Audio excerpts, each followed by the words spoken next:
Spider-Man review. Is it an amazing film? It's a good film. I don't know if I'd go so far as to call it amazing.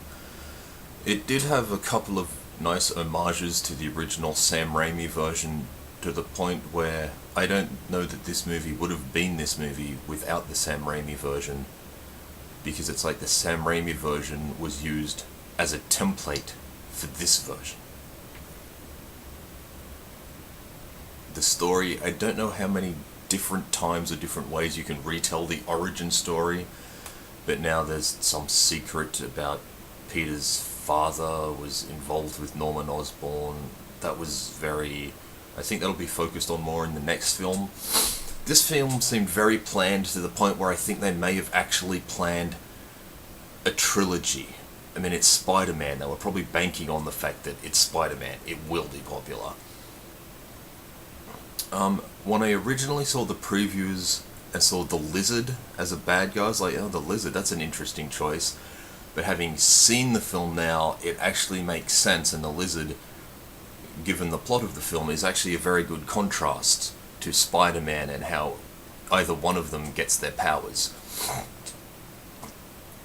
It's a superhero film, so there's bound to be bits that don't make sense, but it's Spider-Man. It's unrealistic in the first place, so to think that there is one point later on in the film,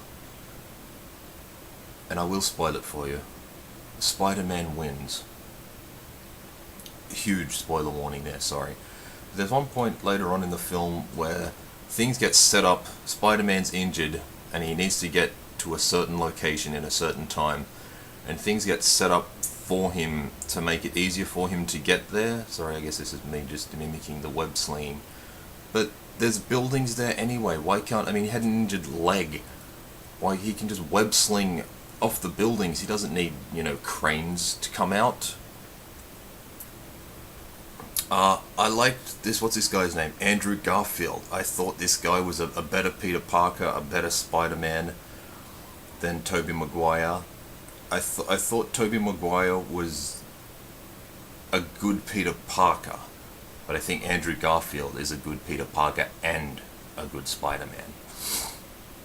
As far as comic book to film adaptations go, I think this is probably even more accurate than the Sam Raimi versions, even though the way he gets his power... Whoa! I have no idea what that focus thing was there. Anyway, the way he gets his powers, he gets bitten by when the original comics, it's a radioactive spider. These days it's, a genetically engineered spider. In a laboratory. I liked the scene where he first got his powers. I liked how they approached that, and I much prefer this film's approach to spider sense than the original films, because in the original films it sort of zoomed on as like, oh, this is about to happen, whereas I preferred the more sort of instantaneousness of this film. And oh god, stop doing that, camera, what's wrong with you? The way he got his costume in this, I thought was a bit more believable than... I'm going to turn off autofocus. More believable, because in the original film he had like a cloth mask, and then it goes on and goes on, and then suddenly he's just got this really nice fancy suit.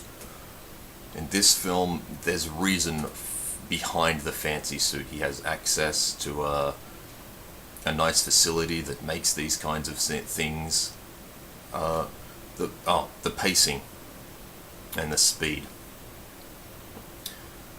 Overall, I think it is a slower film than the original. The Sam Raimi film had sort of fast-paced bits and then slow-paced bits. This film's, while the overall speed is slower, the pacing is a very even beat throughout. Even the action scenes is very nicely paced, and an excellent cameo from Stan Lee in there. So This is really a really good film, and I like that he had the shooters this time. That's more accurate to the comic rather than them actually being a part of his power. And think I think that's all I need to